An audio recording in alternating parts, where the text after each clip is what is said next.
thanksgiving and celebrate His love. Come to the table, enter His presence, feast with thanksgiving and celebrate His love. This is the house of the Lord. The gates are open wide. Sinners and saints, strong and faint, are welcome to come inside. Come to the table, enter His presence, feast with thanksgiving and celebrate His love. Come to the table, enter His presence, feast with thanksgiving and celebrate His love. Sa ngalan ng Ama, ng Anak at ng Espiritu Santo, Amen. sumayo ang Panginoon. At sumayo rin. Mga kapatid, pumapasok na tayo ngayong buwan sa tinatawag nilang Ghost Month. Naniniwala ba kayo sa mga multo? Kung kayo ay naniniwala, baka mahina ang pananampalataya niyo. Dahil ang mga alagad ng ating Panginoon, maririnig natin sa Ebanghelyo, ang nakita nila, multo, kesa sa nakita nila ang ating Panginoon na naglalakad sa ibabaw ng tubig. Bakit nauna pa nilang pinaniwalaan ang multo kesa sa Diyos? Dahil mahina ang kanilang pananampalataya. Gusto mong lumakas ang iyong pananampalataya? Magdasal ka at huwag mong aalisin ang tingin mo sa Panginoon. Imbis na paniwalaan mo ang mga multo, ang takot mo, paniwalaan mo at ipahayag mo na totoo ang Diyos, buhay ang Diyos, at palaging mabuti ang Diyos. Aminin natin ang mga pagkakataon na kung saan nanghina ang ating pananampalataya, lalong-lalo na nawalan tayo ng pananalig sa Diyos dahil sa ating pagdududa, dahil sa ating walang sawang pagbabalik-balik sa ating mga kasalanan. Naway, pag natanggap natin ang awa, ang habag ng Panginoon, minsan pa tayo ay makitang karapat-dapat makatanggap sa mga banal na misteryo.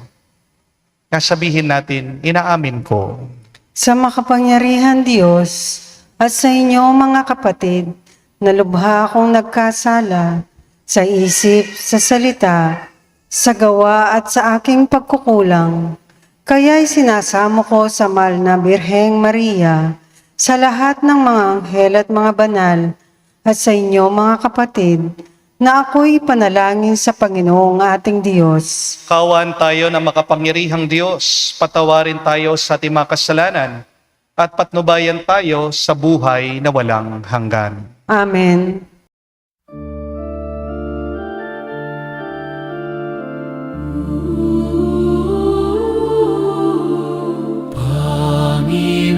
Panginoon, maaga. Panginoon, mabaga.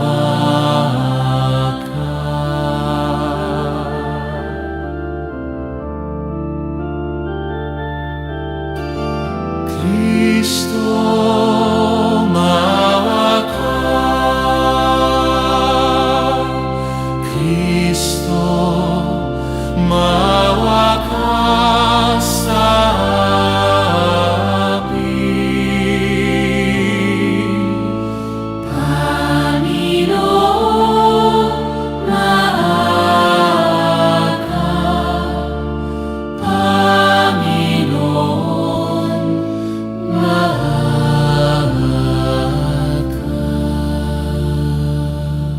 Gloria in excelsis Deo.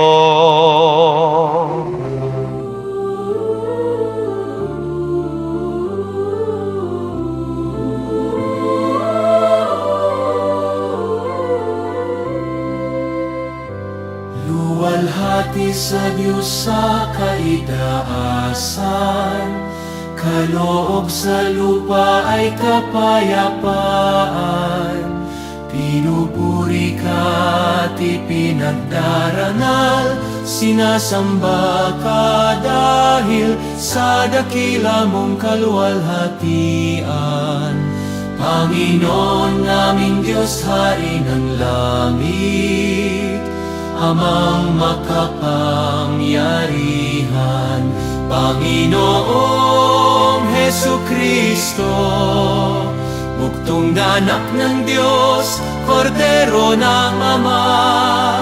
Ikaw na nag-aalis ng mga kasalanan ng sanlibutan.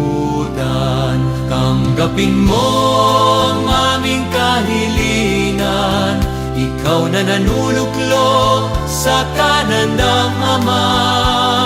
Maawa ka sa akin, ikaw lamang ang manal, Panginoong Hesukristo, kasama ng Espiritu, sa luwalhati ng Ama.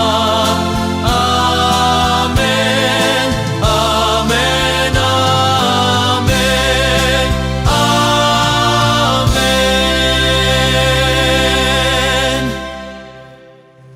Manalangin tayo. Ama naming makapangyarihan, lakas loob kaming tinatawagan sa ngalan mo, Ama naming banal. Sa kalooban namin ay panahin mong lubos ang iyong espiritu sa aming kumukupkup upang sa lupaing pinangako kami makapasok. Sa pamagitan ni Jesucristo, kasama ng Espiritu Santo, magpa sa walang hanggan. Amen.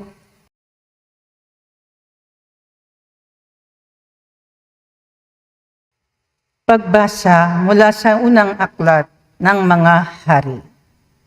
Noong mga araw na iyon, si Elias ay sumapit sa Horeb, na bundok ng Diyos. Pumasok siya sa isang yungib at doon nagpalipas ng gabi. Walang ano-ano'y nagsalita sa kanya ang Panginoon. Lumabas ka at tumayo sa ibabaw ng bundok sa harapan ko. Pagkasabi nito'y dumaan ang Panginoon at tumihip ng napakalakas na hangin. Sumabog ang bundok at nagkadurog-durog ang mga bato sa lakas ng hangin, ngunit wala sa hangin ang Panginoon. Nang tumigil ang hangin ay lumindol, ngunit wala sa lindol ang Panginoon. Pagkalipas ng lindol ay kumidlat, ngunit wala rin sa kidlat ang Panginoon. Pagkalipas ng kidlat, narinig niya ang isang banayad na tinig.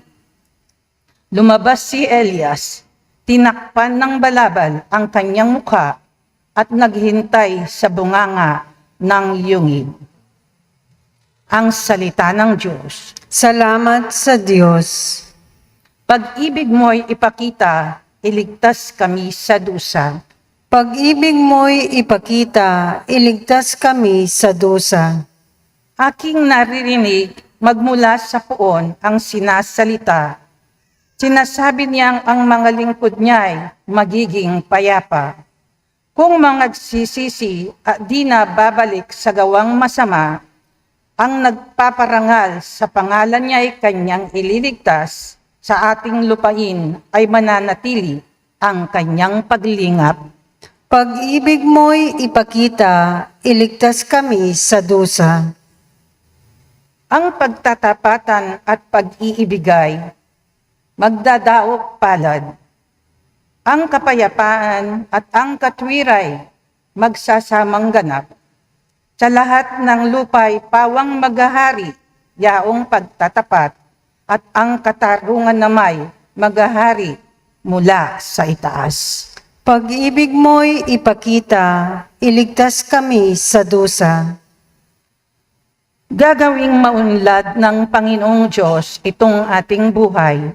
Ang mga halaman sa ating lupay bumugang mainam.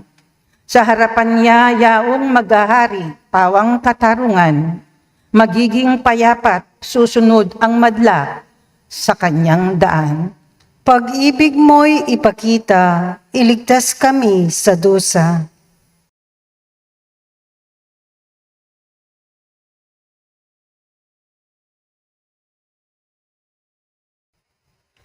Pagbasa mula sa sulat ni Apostol San Pablo sa mga taga-Roma.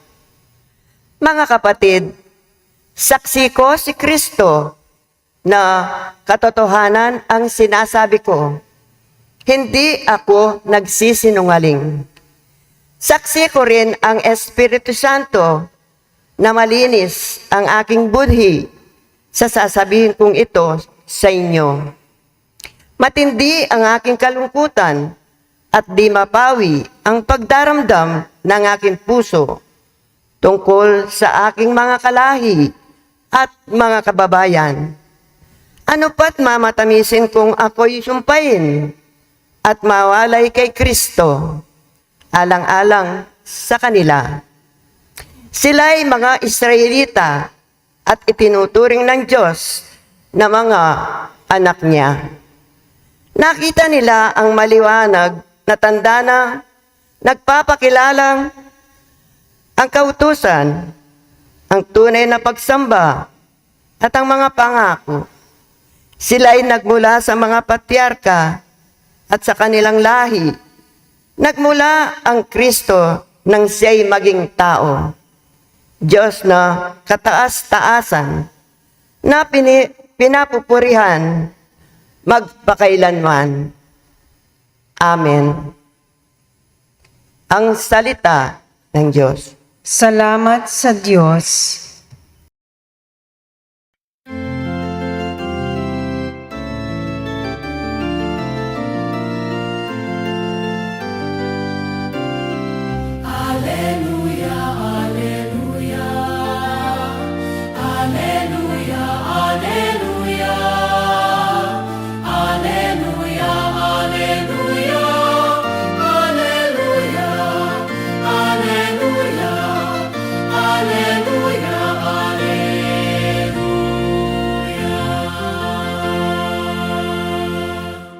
Poon, ikaw ang pag-asa, ang salita mo'y ligaya, pag-asa ko sa tuwina. Aleluya, aleluya. Sumainyo ang Panginoon. At sumayo rin. Ang mabuting balita ng Panginoon ayon kay San Mateo. Papuri sa iyo, Panginoon. Nung panong yun, matapos pakainin ng mga tao, agad pinasakay ni Jesus sa bangka ang kanyang mga alagad at pinauna sa kabilang ibayo, samantalang pinauwi niya ang mga tao. Pagkalis ng mga ito, umahon siya sa burol upang manalangin. Nag-iisa siya, inabot doon ng gabi. Samantalang nasa laot na noon ang bangka at sinasalpok ng mga alon sapagkat pasalungat sa hangin. At nang madaling araw na'y sumunod sa kanila si Jesus na naglalakad sa ibabaw ng tubig. Kinalibutan sa takot ang mga alagad nang makita nila may lumalakad sa ibabaw ng tubig. Multo, sigaw nila. Ngunit agad siyang nagsalita at sinabi sa kanila, "Huwag kayong matakot, si Jesus ito." At nagsalita si Pedro, "Panginoon, kung talagang kayo yan, papariyanin niyo ako sa ibabaw ng tubig." Sumagot siya, "Halika." Kaya't lumunsad si Pedro sa bangka at lumakad sa ibabaw ng tubig. Paglapit kay Jesus, ngunit nang mapansin niya ang hangin, siya'y natakot at nagsimulang lumubog. "Sagipin niyo po ako, Panginoon!" sigaw niya. Agad siyang inabot ni Jesus. "Napakaliit ng iyong pananalig." Sabi niya kay Pedro, "Bakit ka nag-alinlangan?" Pagsakay nila sa bangka, tumigil ang hangin. At sinamba siya ng mga nasa bangka. "Tunay nga, kayo ang anak ng Diyos," sabi nila. Mga kapatid, ang mabuting balita ng ating Panginoon. Pinupuri ka namin, Panginoong Heso Kristo. Magandang araw po muli sa inyong lahat. Welcome po sa ating banal na misa. Pwede niyo po bang pakikirit mga katabi niyo? God is good. Sobra-sobra. Palakpakan po natin ang Panginoon. May isa po akong karanasan na hindi malilimutan sa aking buhay. Nung ako po ay deacon pa, hindi pa po ako pari. Nag-a-assist po ako sa isang maliit na parokya. Na-assign po ako sa isang coastal parish. Malapit po ito sa dagat, doon po sa Masantol, Pampanga. Ang ginagawa ko po noon, tuwing weekdays, bumibisita po ako sa mga bahay-bahay. Nagble-bless po ako ng mga may sakit. Kinukumusta ko po yung aming mga parokyanos. Pero para mapuntahan po namin yung mga bahay, kinakailangan po na dumaan kami sa mga pilapil o sa gilid po ng mga fish pond. Habang tumatawid po ako dun sa isang tulay, sira po pala yung kahoy. Kaya pagtapak ko po dun sa tulay, narinig ko po nag-crack at naputol po yung aking tinatapakan. Nahulog po ako sa tubig. Pero bakit takot na takot po ako? Kasi bago po ako maglakad, habang nakabangka kami, nakita ko po yung mga CR ng mga tao doon, nasa ibabaw lang po ng tubig. At habang umaandar po yung aming bangka, meron po akong naririnig, pluk, pluk. Ano po yun? Doon po nagpupupo yung mga tao. Kaya nga, nung nahulog po ako doon sa tubig, ang unang pumasok po sa isip ko, baka malunok ko yung tubig na puno ng pupo. Kaya nga po, hindi po ako huminga. Nung naramdaman ko na pahulog na po ako sa tubig, sabi ko, sinara ko po yung aking bibig. At langoy na po ako ng langoy. Psh, psh, psh, psh, psh, sabi ko po. Pero narinig ko na lang po yung mga kasama ko, nandun sila sa ibabaw, sumisigaw sila, sabi nila, Father! Tumayo lang po kayo! Father, tayo lang po kayo! Tumigil po ako. At nung pagkatayo ko, hanggang bewang ko lang pala yung tubig. Wow, mali.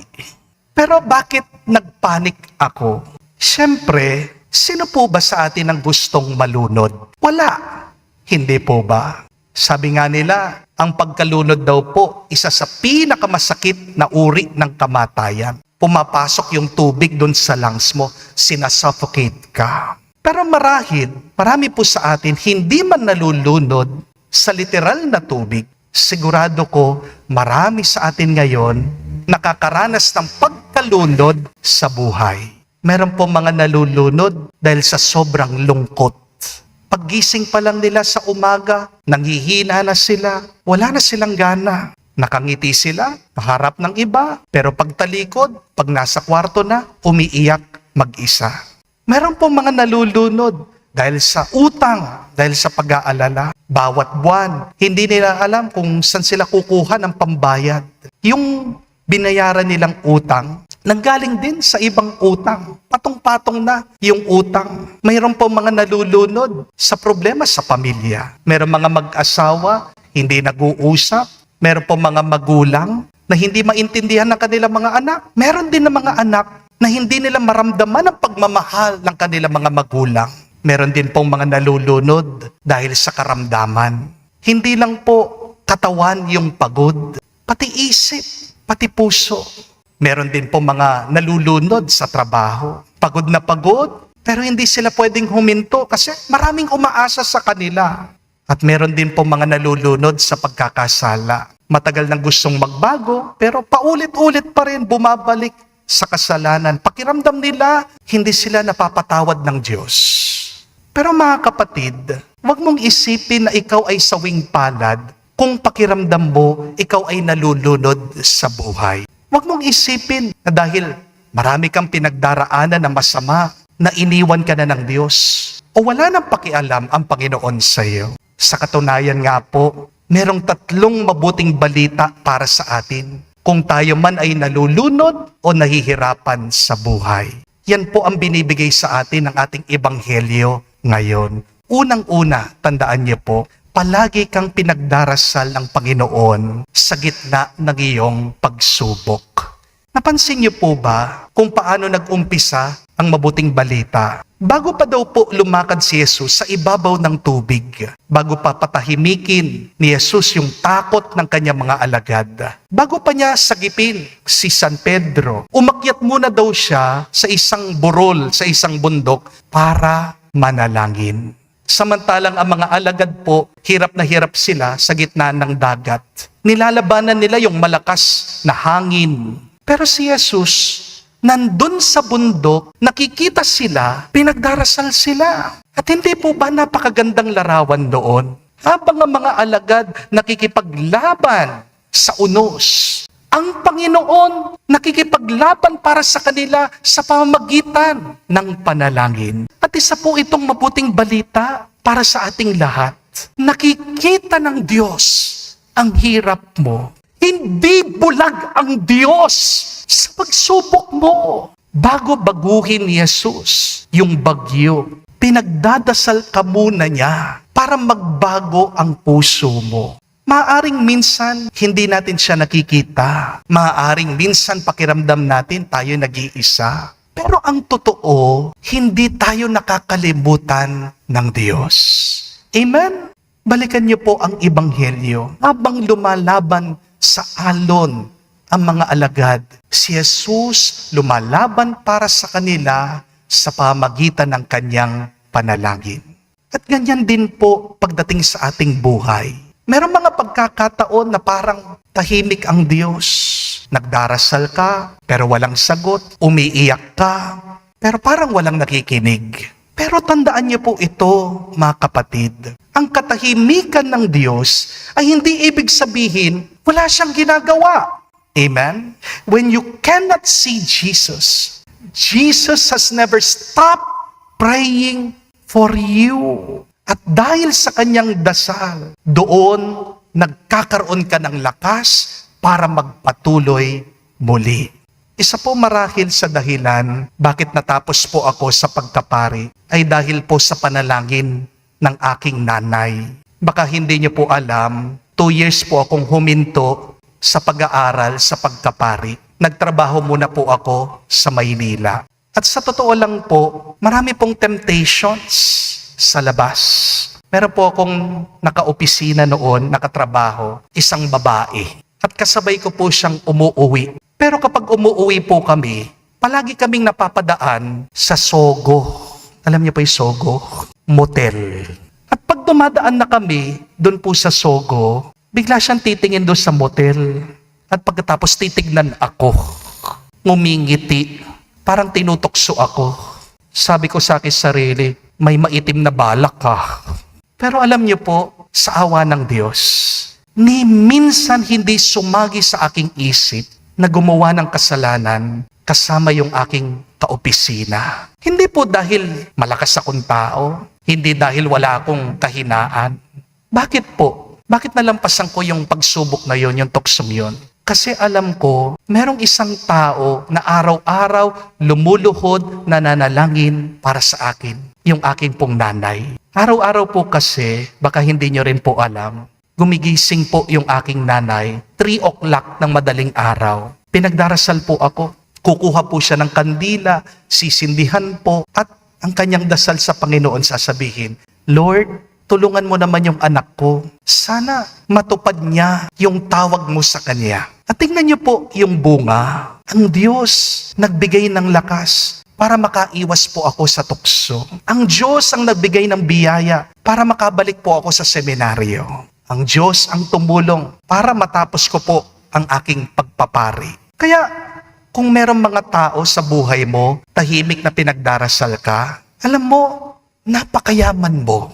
Kung merong mga tao na nananalangin para sa iyo, pinagpala ka. Amen? At kahit na sabihin mo, walang nagmamahal sa iyo, walang nakakaalala sa iyo, huwag mong kalimutan, meron pa ring isa hindi nagsasawang nagdadasal para sa iyo. Sino? Si Jesus, ang Panginoon.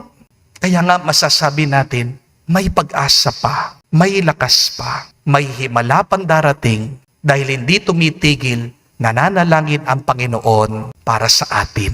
Amen? Pero pangalawa pong mabuting balita, tandaan niyo, dumarating ang Diyos sa pinakamadilim na panahon ng ating buhay.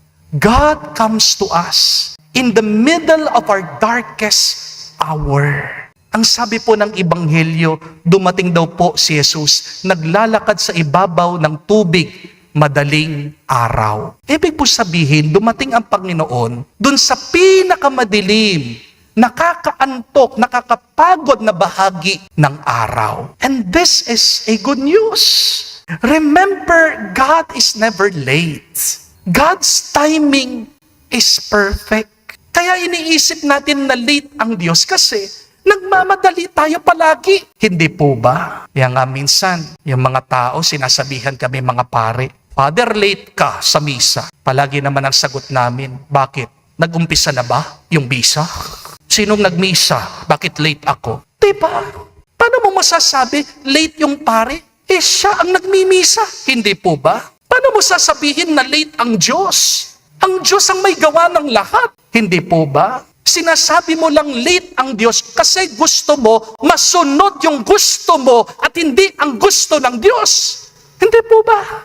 Maaring hindi naman darating ang Diyos sa oras ng gusto natin. Pero darating palagi ang Diyos dun sa tamang oras, dun sa oras na para sa'yo, para makakabuti sa'yo. Amen? Minsan, ang pinakamadilim na oras, ayun po yung pintuan para maranasan natin yung pinakamagandang himala na galing sa Diyos. At ako po, patotoo dito, marami pong beses sa aking buhay na kapag walang-wala na, doon bigla nagpapadala ng pagpapala ang Diyos. Alam naman po ng iba sa inyo yung kwento namin. Nung wala po kaming pambayad ng kuryente, tumaya ng loto yung nanay ko, hindi ko alam. Isang araw po bago kami putulan ng kuryente, nanalo siya ng loto. 5-digit lang po ha, hindi po 6-digit. Pero yung 5-digit na yon, alam nyo, sakto-saktong pambayad dun sa utang ng aming kuryente.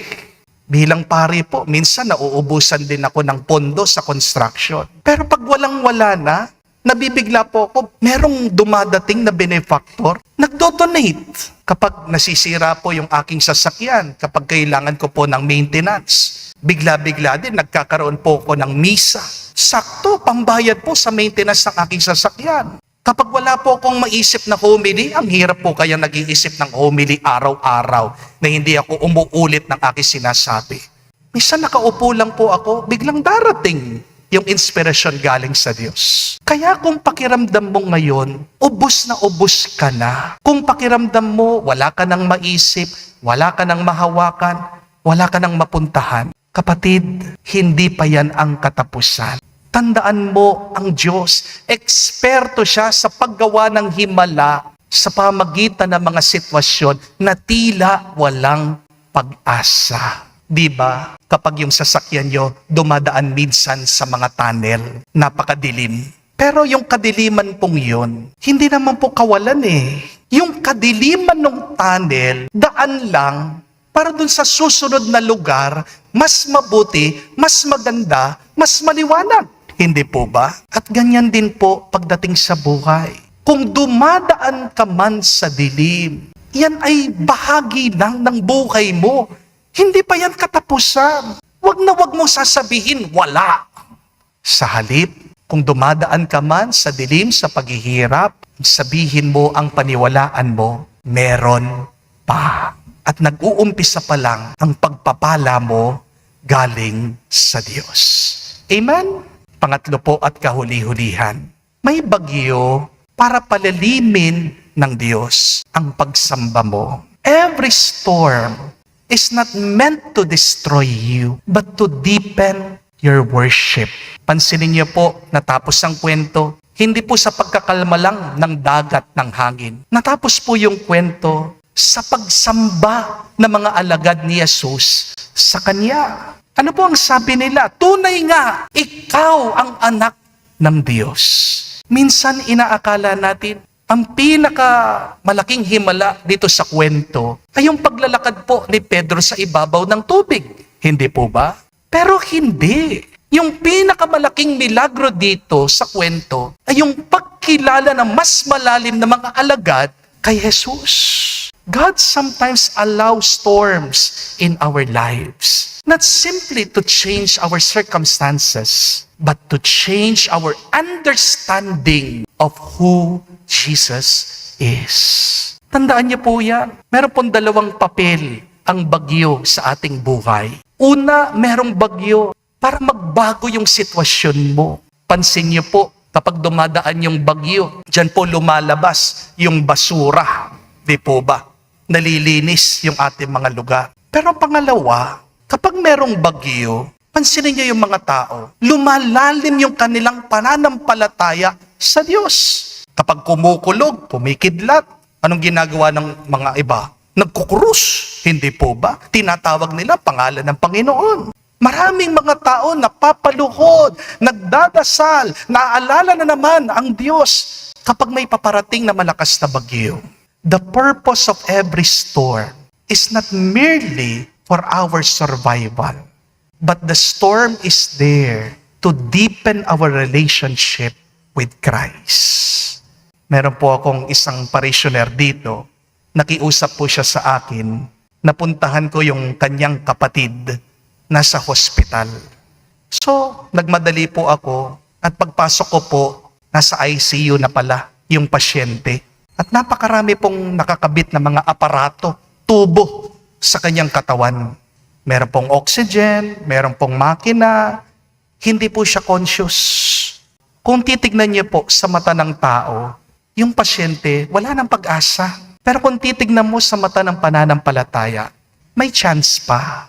Kaya pinagdasal ko po yung tao. Pinagkaloob ko po yung sakramento ng anointing of the sick. At pagkatapos umuwi na po ako, iniisip ko po, baka yun na po yung huling pagkakataon na magkita kami. Pero alam niyo po ba kung anong nangyari? Pagkalipas po ng ilang buwan, nabigla ako dahil yung aking inanoint, nakala mo hindi na mabubuhay. Aba, nakatayo, nagsisimba sa healing mass dito sa parokya. Wow, God is good. Sobra-sobra. Tingnan niyo po yun mga kapatid. Ang sakit ng tao ay nauwi sa pagsamba. At yan yung pinakamagandang himala. Kaya nga mga kapatid, kapag nakakatanggap ka ng pagpapala, huwag ka lang magpasalamat. Magsimba ka, sumamba ka, at patibayin mo pa ang relasyon mo sa Diyos. Dahil ang pinakamalaking regalo ng Diyos ay hindi lang yung paggaling ng iyong katawan. Ang pinakamalaking himala ay yung pagbabalik loob mo sa Diyos. Kaya sa banal na misa pong ito, hingin natin sa Diyos, maalaala natin ang tatlong mabuting balitang ito kung tayo man ay nalulunod, kung tayo man ay nahihirapan sa ating mga problema. Tandaan mo, palagi kang pinagdadasal ng Diyos. Pangalawa, dumarating ang Diyos, ang kanyang pagpapala sa pinakamadilim na oras ng iyong buhay. At pangatlo, ginagamit ng Diyos ang mga bagyo para lumalim pa ang iyong ugnayan sa Kanya. Hari nawa, ang mga aral pong ito ay magsilbing salbabida natin kung tayo man ay lubog-lubog. At naway ang salita ng Diyos ang ating maging lakas ngayon at magpakailanman. Amen. Tumayo po tayo. Pahayag po natin ang ating pananampalataya at sabihin, sumasampalataya ako Sa Diyos, amang makapangyarihan sa lahat, na may gawa ng langit at lupa. Sumasampalataya ako kay Hesu Kristo, isang anak ng Diyos, Panginoon nating lahat. Nagkatawang tao siya, lalang ng Espiritu Santo. Ipinanganak ni Santa Maria Birhen, pinagpakasakit ni Poncio Pilato, ipinako sa krus, namatay, inilibing, nanawag sa kinaroroonan ng mga yumao, nang may ikatlong araw, nabuhay na maguli, umakyat sa langit, naluklok sa kanan ng Diyos amang makapangyarihan sa lahat. Doon magmumulang paparito at maghuhukom sa mga nabubuhay at nangamatay na tao. Sumasampalataya naman ako sa Diyos Espiritu Santo, sa banal na simbahang Katolika, sa kasamahan ng mga banal, sa kapatawaran ng mga kasalanan, sa pagkabuhay na muli ng mga namatay na tao, at sa buhay na walang hanggan. Amen. Sinasabi sa atin ni Jesus, lakasan niyo ang inyong loob, huwag matakot. Buong pagtitiwala, ang kanyang kamay ay laging nakaabot sa atin. Tayo'y manalangin, Panginoon, dinggin mo kami. Panginoon, dinggin mo kami. Para sa simbahan, naway manatili siyang matatag at nakakaugat kay Kristo sa gitna ng mga pagsubok. Manalangin tayo sa Panginoon. Panginoon, dinggin mo kami. Para sa mga pinuno ng bayan, naway maglingkod sila ng may katapatan at magsika para sa kabutihan ng lahat. Manalangin tayo sa Panginoon. Panginoon, dinggin mo kami. Para sa ating parokya, naway magmalasakit tayo sa isa't isa, lalo na sa mga nahihirapan sa pinansyal at espiritual na kalagayan. Manalangin tayo sa Panginoon. Panginoon, dinggin mo kami. Sa katahimikan po ng ating puso, sabihin natin sa Diyos ang ating mga personal na pangangailangan. Panginoong Yesus, aming kanlungan sa bawat unos, pawiin mo ang aming takot, patatagin ang aming pananampalataya, at tulungan mo kaming kumapit lagi sa iyong kamay na nagliligtas. Ikaw na nabubuhay at tagahari, magpa kailanman. Amen.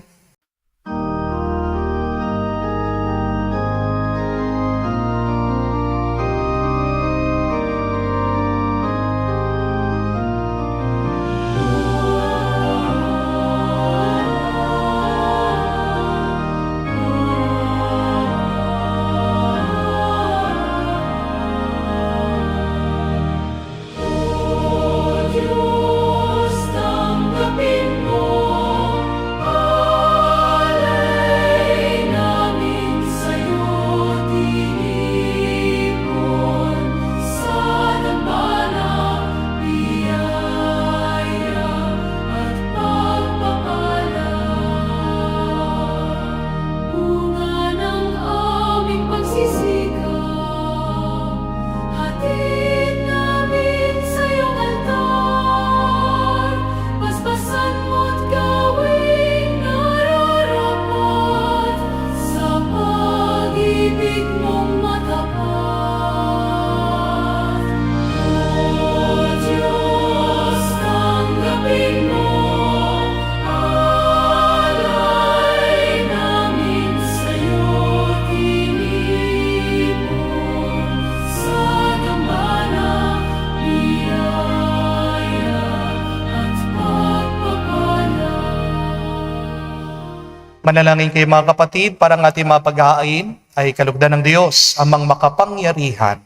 Tanggapin nawa ng Panginoon itong paghahain sa iyong mga kamay, sa kapurihan niya at karangalan, sa ating kapakinabangan at sa buong sambayanan niyang banal. Ama naming lumikha, kalugdan mo ang mga alay na iyong sambayanan, ang pinagmamagandang loob mong bigay sa amin upang maihain, ay siya nawang gumanap ng iyong ginagawa upang kami tubusin. Sa pamagitan ni Jesucristo kasama ng Espiritu Santo, magpa sa walang hanggan. Amen. Sumainyo ang Panginoon. At sumayo rin. Itaas sa Diyos sa inyong mga puso at diwa. Itinaas na namin sa Panginoon. Pasalamatan natin ang Panginoong ating Diyos. Marapat na siya ay pasalamatan. Ama namin makapangyarihan, tunay nga marapat ikaw ang aming pasalamatan. Ikaw ang lumikha sa tanan. Ikaw ang nagtakdang magkaroon ng gabi at araw. Gayon din ang tag-init at tag-ulan. Ikaw ang humubog sa tao bilang iyong pawangis, na mapagkakatiwala ang mga siwa sa daigdig. Ikaw ngayon pinaglilingkuran sa pagganap sa pananagutan ng iyong pinagtitiwalaan sa pamagitan ng anak mong mahal. Kaya kaisa na mga anghel nagsisiawit ng papuri sa iyo, nang walang humpay sa kalangitan kami nagbubunyi sa iyong kadakilaan.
Ama naming banal, ikaw ang bukalanta ng kabanalan.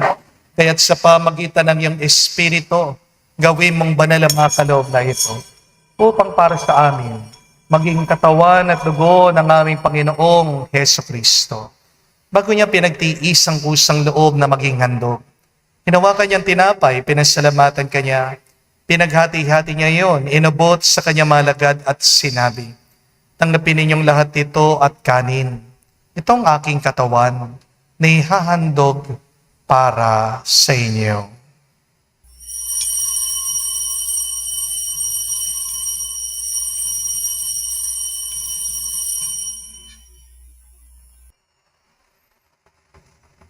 Gayon din naman na matapos ang hapunan, hinawakan niyang kalis. Muli kanyang pinasalamatan. Nabot niyang kalis sa kanyang malagad at sinabi, tanggapin ninyong lahat ito at inumin. Itong kalis ng aking dugo, ng bago at walang hanggan tipan. Ang aking dugo na ibubuhos para sa inyo at para sa lahat, sa ipagpapatawad ng mga kasalanan. Gawin ninyo ito sa pag-alaala sa akin.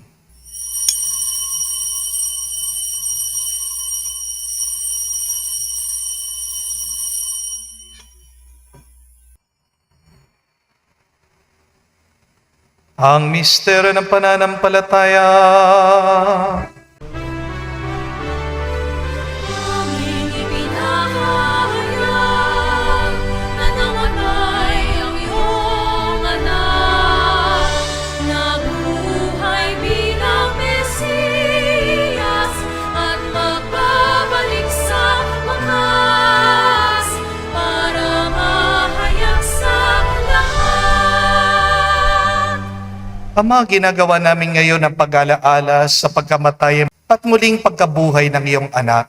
Kaya tinialay namin sa iyo ang tinapay nagbibigay buhay at ang kalis na nagkakaloob ng kaligtasan.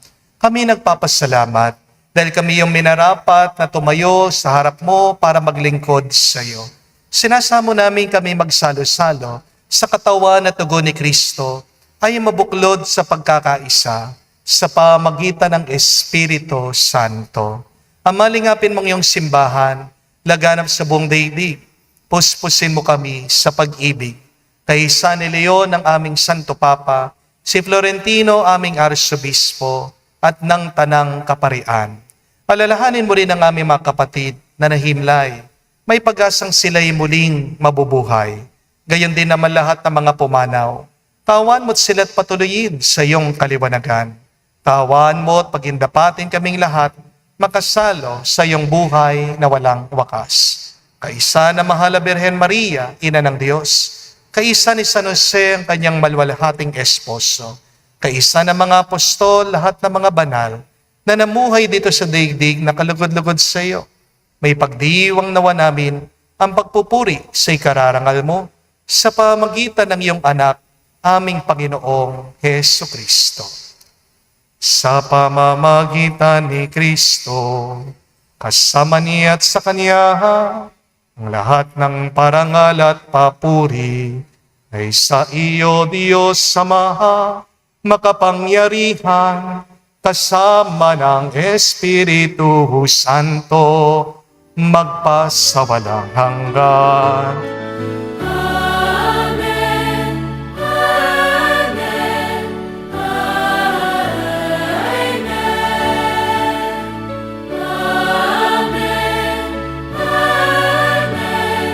Amen.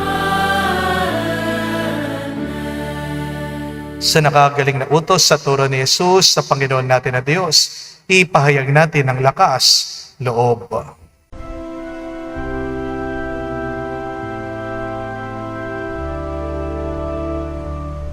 Ama namin, sumasalangit ka, sambahin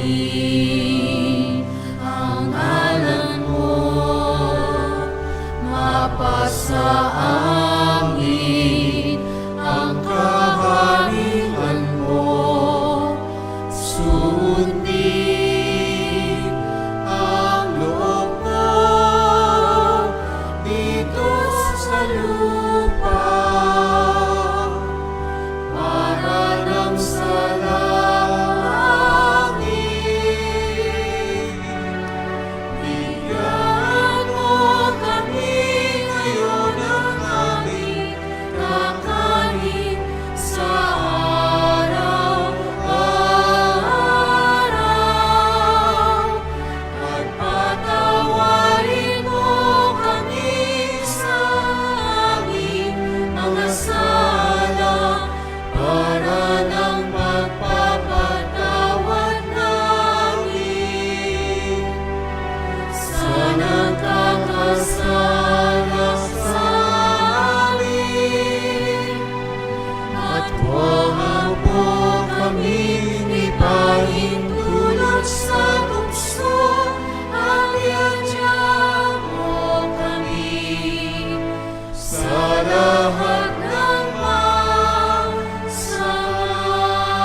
Hinihiling namin kami, Diyos, sa lahat na masama, pagkalooban ng kapayapaan araw-araw, iligtas sa kasalanan, ilayo sa lahat ng kapamakan, samantalang aming pinanabikan ang dakilang araw ng pagpapahayag ng tagapagligtas naming si Hesu Kristo.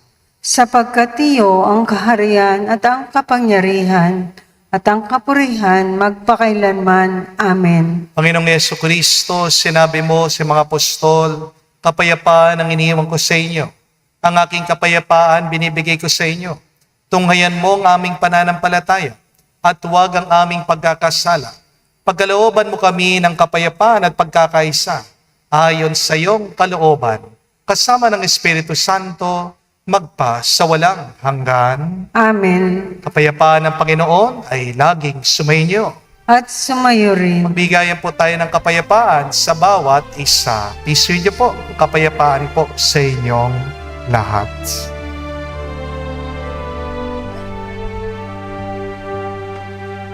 Kordero ng Diyos na nag-aalis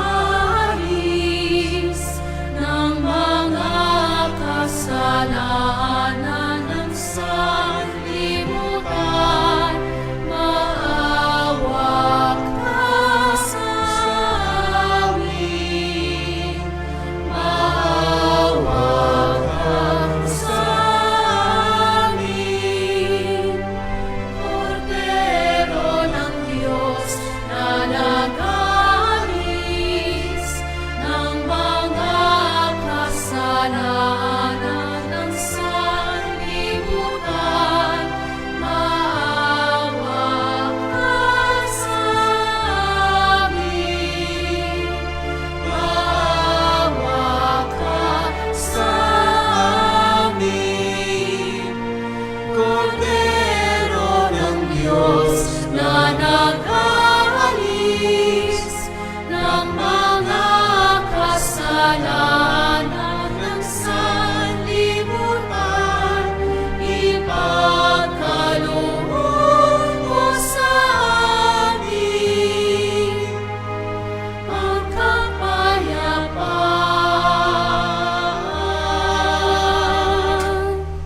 Mga kapatid, naririto ang ating Panginoong Jesucristo, ang Kordero ng Diyos. Siya nag-aalis sa mga kasalanan ng sanlibutan. Mapalad tayong lumalapit sa piging ng Kordero.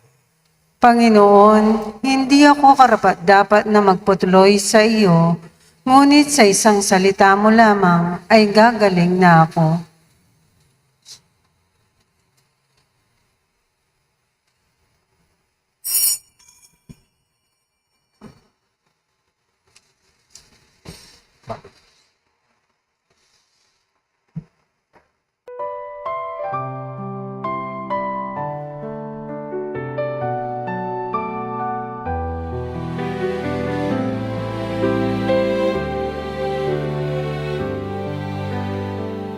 Ako'y akayin mo, O Diyos, sa buhay mo, at ilapit mo ako sa piling mo, dalhin ako sa buhay na walang hanggan sa iyong kahanan. Ang buhay ko'y nasisiyasat. O Diyos, batid mo ang lahat-lahat. Ang sa isip ko'y iyong alam. O Diyos, bawat balaking ko'y iyong nalalaman.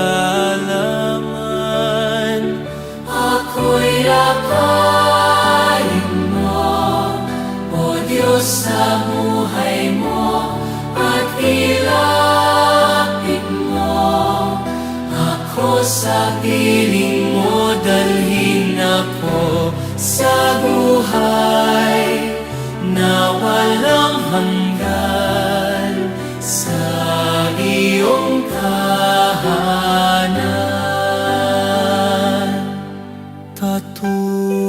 Tutunguhan ko'y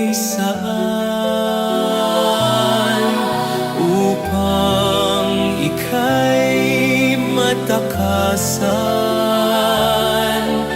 Maging sa langit ika'y nariyan, naroroon ka kahit sa kalaliman. Ako'y akayin mo, O Diyos, sa buhay mo, at pilapin mo ako sa piling mo, dalhin ako sa buhay na walang hanggan sa iyong tahanan.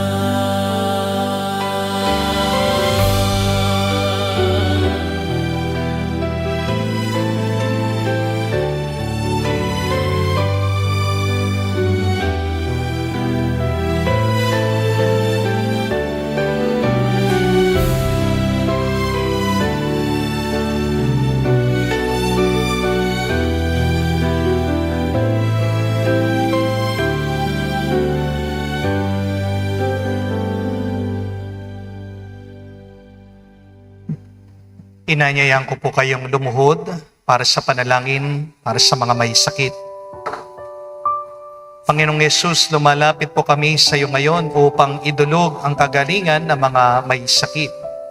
Haplusin niyo po sila at pagkalooban ng panibagong lakas upang sila ay muling makapaglingkod sa iyo. Patawarin niyo po sana sila sa kanilang mga kasalanan at pagkalooban din ng kagalingang pangkaluluwa. Sa katahimikan po ng ating puso, banggitin natin ang pangalan ng mga kapatid nating may sakit sa Diyos. Hilingin natin ang mabilis silang kagalingan. Hinihiling namin ito sa ngalan ni Kristo, aming Panginoon. Amen. Panalangin para sa mga OFW. Ama, pinapanalangin namin sa iyong natatanging kahilingan ng lahat ng mga nagtatrabaho sa ibang bansa. Tulungan mo sila bawat sandali ng kanilang buhay habang nasa ibang bansa. Palakasin mo sila kapag pinaghihinaan sila ng kalooban. Pagalingin mo sila tuwing nagkakasakit. Aliwin mo sila kapag nalulungkot sila. Ilayo mo sila sa anumang masama at kapahamakan upang magpatuloy sila lagi sa kanilang buhay. Mapahalagan nawa ng kanilang mga pamilya ang bawat sakripisyo nila sa ibang bansa upang huwag masayang kanilang pagpapagal. Kaawaan mo at pagkalooban ng biyaya ang lahat ng mga OFW dahil sa iyo lamang aasa at wala nang iba pa. Ang lahat ng ito ay aming sama-samang panalangin sa ngalan ni Jesus. Amen. Banal na muka ni Jesus, Kawaan mo po kami. kami. Tumayo po tayo. Manalangin tayo. Ama naming mapagmahal, ang pakikinabang namin sa piging na banal ay magdulot nawa sa amin ng kaligtasan at magtanghal sa amin ng luningning ng iyong katapatan. Sa pamagitan ni Kristo kasama ng Espiritu Santo, magpa sa walang hanggan. Amen. Bago po ang final blessing, gusto ko pong magpasalamat sa inyong lahat, ating mga followers na dumalo sa ating banal na misa dito sa ating parokya at sa mga marami po na walang sawang sumusubaybay sa ating online mass. Ako po ay nagpapasalamat sa inyong lahat. Palakpakan po natin ang bawat isa dito. Thank you very much po. Konting announcement lang po, nasa August 20, that is a Thursday, wala po ako dito sa Pilipinas. Ako po ay nasa Sydney, Australia, no? Para po sa isang ordination, pero mabibigyan ko po ng meet and greet Thanksgiving Mass ang ating mga OFW, ang ating mga kababayan doon. Kaya meron po tayong Thanksgiving Mass Misa, salo-salo po doon sa Good Shepherd Parish, no? Sydney, Australia, Plumpton, no? So, alas 3 po ito ng hapon, Australia Eastern Standard Time. So, paumanhin po sa mga pupunta dito sa parokya sa August 20, hindi nyo po ako makikita dahil ako po ay ng ibang bansa muna. Huwag po kayo mag-alala, uuwi din po ako. Kung gusto niyo pa po akong umuwi. No? So sana po makauwi para pagpatuloy ko po ang aking pong mission sa inyong lahat. So muli po, kita-kita po tayo dyan sa Australia on August 20. Pero wag po kayong mag-alala, no? Nandito pa rin po ako sa parating na Sabado for our healing mass and for our Sunday masses. Anyway, may napakaganda pong kasabihan na gusto kong tandaan nyo, that nobody drowns by falling into water. Hindi naman po natin mapipigilan, kakaroon tayo ng mga pagkakamali, aksidente na tayo mahuhulog. Tayo ay babagsak.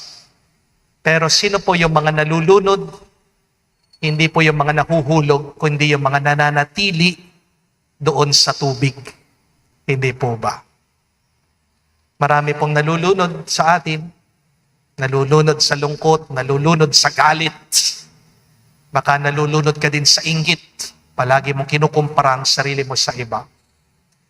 Baka nalulunod ka sa disappointment, frustration, dahil sa nangyayari sa ating bansa. Nalulunod ka sa mga iba't ibang problema, pagsubok. Pero, tandaan niyo po, mamamatay ka lang kung mananatili ka dyan. Paano ka aahon? Naway, yung 3 mabuting balita ang maging lakas mo, maging salbabida mo. The first one is, God is always praying for you. Jesus knows what you're going through. But secondly, remember that God comes to us in the darkest hours. Sa pinakamadilim dun sa inaakala mong walang-wala na, doon hahabol ang Diyos. God is never late. Tayo lang naman ang palaging nagmamadali. But third and last, may our storms lead us to worship. Naway yung mga problema mo, magbukas sa iyong mata, magbukas sa iyong puso, mas makilala mo kung sino talaga ang Diyos. Dahil tanging ang Diyos lang ang makakapagbigay sa iyo ng pagpapala. Unahin mong hanapin ang Diyos, unahin mong tignan ang Diyos, unahin mong kapitan ang Diyos. Makikita mo na ang mga hinahanap mo, sila mismo ang lalapit sa iyo. Mapupuno ka ng umaapaw na pagpapala. So, keep on praying, keep on surrendering to the Lord. Tigilan po nating tinatawag na ghost month ang August. But let us replace it as our prayer month, as our worship month. Sino mga naniniwala sa multo? Yung mga takot. Di po ba? Pero mawawala ang takot mo kung magdadasal ka. Nabasa ko po yan, napakagandang definition ng tapang, bravery. Sabi po, courage is fear who said it's prayer. Yung tapang daw po, lakas ng loob. Dati daw po, takot yan na nagdasal lang. Kailan ka lumalakas? Pag nagdadasal ka. Kailan ka lumalakas? Pag malapit na malapit ka kay Jesus. So, keep on praying, keep on surrendering, and keep on hoping. Sumayin niyo ang Panginoon. At sumayo rin. At kayo basbasa ng Diyos, makapangyarihan sa lahat. Sa ngalan ng Ama, ng Anak, ng Espiritu Santo, Amen. ang ating misay na tapos na, humayo kayo sa kapayapaan ni Kristo. Salamat sa Diyos.